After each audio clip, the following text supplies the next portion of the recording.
Footy shirt. Nostalgia. Most football fans love to own shirts from their favourite teams and players. Summertime, footy shirt. Training, footy shirt. Crying in the bath because your team just got relegated, footy shirt. Love you, Luton. Now, when I was younger, I really liked Liverpool. Players like Gerrard, Torres, John Arne Reese, just to name a couple from a boatload of iconic names. Aside from the Beckham free kick against Greece, some of my earlier memories of football were Liverpool in Istanbul, the Zidane headbutt and Ronaldinho running wild against Real Madrid, earning a standing ovation from the Madrid fans. Insane moments in the beautiful game that when you look back at a footy shirt from that era, season, or with that player's name set, you remember a little snippet of history from when life was just that bit easier, a bit more carefree. Over time though, football shirts have steadily got more and more expensive. Shirts in the 90s, 2000s and around there used to be 40-50 quid. Now a typical shirt for a club in most divisions tends to put you back 60 quid, 200 quid, maybe even more. Times are tough for a lot of people nowadays. Leads to people buying fakes, which can range from as little as £10 sometimes up to £20-30 in order to have that new season shirt. Fakes nowadays tend to be very similar in look and build, but they're still nowhere near the quality of an authentic shirt.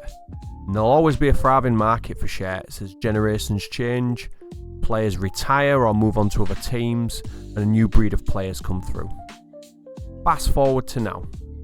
I support my local team, Hull City, where I'm from and I've lived for the past 32 years. I'd like to see Liverpool doing well, but if I had to choose out the two, I'd rather see the Tigers doing well. Under Steve Bruce, we saw some of our best years as a club. Me and my brother had season tickets back then and enjoyed a few trips to Wembley, all that jazz.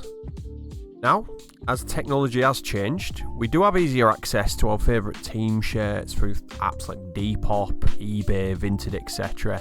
Fake shirts as well as authentic shirts litter these sites, and unless you know what you're looking for, which can be difficult sometimes, you can spot some hidden gems and get some shirts at some insane prices. Vinted, I've found, is best for this kind of thing. And after looking at the two old Liverpool shirts I've got from my childhood and the few old City shirts I've got, I thought, why not try and collect some of the Hull shirts I couldn't when I was younger? Why not try and find a way to get those iconic shirts that you see online for hundreds and hundreds of pounds for a fraction of the price? Last year, I wanted to learn how to tell the differences so I could avoid the fakes where possible and own some awesome shirts. I saved up, bought a Thierry Henry shirt, and that was it. I was hooked. I found myself wanting to sell on and get rid of some of the old shirts that I had that I didn't have much want for, just to get some funds to buy that next Hull City shirt or like a named nostalgic shirt. Here I am now with a healthy collection of shirts that do mean a lot to me, a couple of £1,000 deep. That's where Vinted comes in. I love this site, easy to use, and the thrill of the chase as new shirts come up within seconds or minutes of each other. You just never know when you're going to get a bargain. Derby 1996-97 away shirt and a 99-2000 home shirt, £5.66 each. 2006 England home long sleeve with Gerrard on the back, £7.31. Gabby Agbonlahor Villa home shirt, £11.69. Peter Crouch Stoke shirt, not bad, 15 quid. A 1998-99 Chelsea away kit, £14.59. El Even, a West Ham Lingard shirt, £8.77. This got me thinking, if I gave myself X amount of money, could I buy and flip football shirts to work my way up to something that I'd really love and be able to put on my wall and really enjoy? So I thought, let's make a little series of it. So these are the rules of what I've given myself for this little challenge. It's got to be through Vinted. I don't use eBay and things like that, and we can allow charity shop purchases. But it's got to be genuine shirts, as it is illegal to sell fakes on any of these sites or anything like that. Over the space of the series, I will show a few methods I'll be using, how I search, the purchases I make, and hopefully we'll pick up some shirts for the collection on the way. Ideally, I really want to get a Hull shirt from the year of my birthday in 1993. or I want to get a signed or match-worn shirt from a player that I loved growing up. Plenty of targets to be aimed for, and if we can be successful in the series, we'll try and find some online to buy that we can treasure for years to come. Cool, so here we are in the future. You'll have to forgive my little setup. I can't afford a wireless microphone, so we're using the computer one. So yeah, anyways, we're going to open the two packages, the first packages we've got today. I will show obviously what the prices are and everything, what everything works out as when we finally get into it. Let's see what we've got first. We've got a Kerala Blasters Indian shirt. A little bit, you have to forgive my phone camera, it's a little bit overexposed, but yeah, Kerala Blasters, an Indian football team. Really smart, to be fair. Dead nice. And it's a large as well, so not bad, not bad. Okay, next up. I've got a Rangers top by the looks of it. Yeah. Rangers top, not bad. I think it's one of the recent seasons as well. The front print looks absolutely fine. A little bit of wear on the arm print, which kind of sucks, but such is life. Such is life, but otherwise, yeah. Back print looks good as well. That's always a positive. Next up, what have we got here? So it's a Charlie branded football shirt, which is like a Mexican company, I believe, or they do a lot of like Mexican teams. It's the Royal. Huh. Nice sponsor though.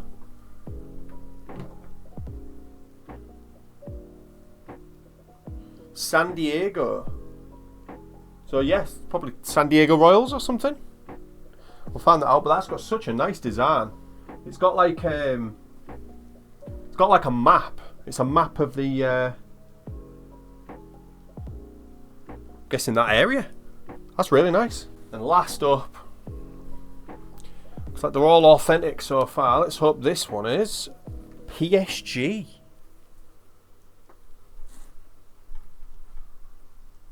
Nice. Looks like maybe a training shirt or a pre-match shirt maybe. In a large. We'll check the tags. Yeah, so this has got proper tags on it by the looks of it as well. Interesting. We'll get that up on the screen, make sure it's a real one. So not a bad little first package. Second package. So here we go. I've just opened the second package up. Let's see what we've got inside. Okay, first up. Oh, not bad. Not bad at all. Benfica shirt. Now I'm not sure if this is like a training one, maybe. Really, really smart. I've got to figure out this exposure. I'm trying to film this with the sunlight coming on, but it seems to be messing about with my phone a little bit. But yeah, beautiful shirt in an XL as well. So should be nice, that one. We'll have to check the tags as well and make sure that's authentic. But it looks absolutely spot on, to be honest. No marks or anything on it either. Someone's random hair, but we'll deal with that one. So next up, we've got a Liverpool, little bit worn, just on the corners there. So it looks like it's been loved, but the front print, yeah, looks okay. A little bit of cracking on it. I don't know if the camera will pick it up or not, but it's just cracked through it slightly. But other than that, we should hopefully be able to sell it on. The sizing tag's gone a little bit, but it does look like it's made in Philippines, which is a really good sign, but obviously we'll check the tags shortly on that one. And then last up, we've got one more shirt. Another Liverpool shirt. Little bit worse for wear. Just a tiny bit worse for wear. A lot of the prints on this one have come off. So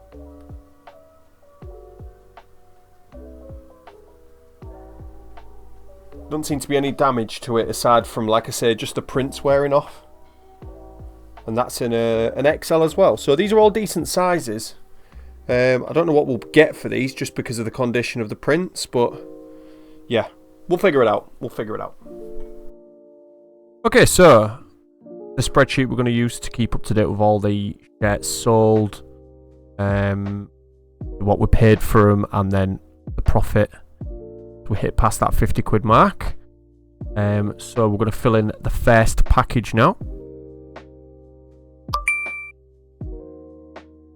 There we go. So all those shirts worked out £6.57 each. Let's do the second package.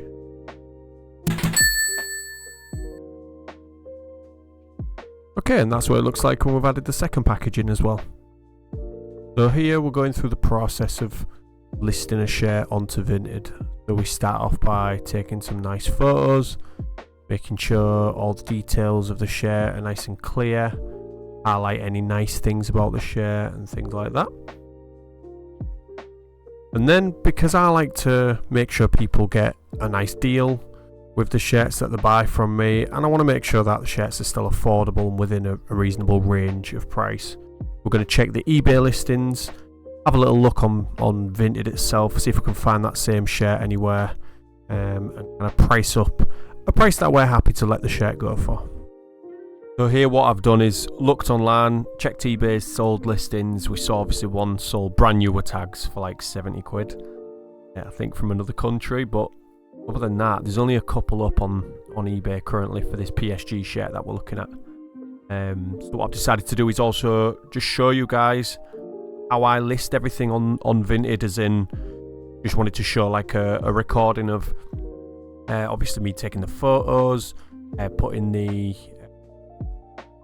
details in of the shirt, also a description here. I kind of wanted to take you guys through every step of it so you can understand like where I'm starting from from the purchase, obviously up to listing the shirt, and then obviously I'm going to show you guys when if we eventually sell the shirt, what the process is for posting it and things like that as well. So yeah, I'm quite happy with this one, and like I said, we've got some other really nice shirts in there as well. So that's the plan. Get them all listed up, and hopefully we can make a couple of quid to buy some new stuff in. A quick thing to remember about Vinted as well is, when you are selling a shirt, you're listing it up for a price that you're going to basically get back if that shirt sells. So, for example, if I'm putting up a shirt for £20, the buyer will pay a small buyer protection fee and then obviously pay for postage, however they choose. But I will still only get that £20 on there, unless you sell by Royal Mail. But I don't tend to use that option. I tend to use like Yodel, InPost, Every, like the very common like delivery services that everybody uses. Alrighty, so here we have a graphic where I've listed all the shirts up and what the prices are on Vinted. You can pick these up yourself if you are looking for any shirts. I will link my Vinted in the description for this, so if you are interested in any of these, it is, I think, UK Vinted, so I don't know if it ships to any of the other countries and things like that, but I think it is just UK to UK basically. So yeah, pick up a nice shirt if you want one. And lastly, here's me taking down some of the shirts that I've been displaying in the past. We're going to put up all the shirts from this series in the background, so episode to episode you can see what's sold and what's still here waiting to sell. So let me know in the comments below what your favourite shirt of the episode is and which one you'd like the most, if you've got to choose out of any of the 7 that we've had. Drop a like on the video if you don't mind, that'd be nice, and subscribe as well with the notifications on, that'd be fantastic. So take it easy, have a good rest of your day, and I'll see you in the next episode.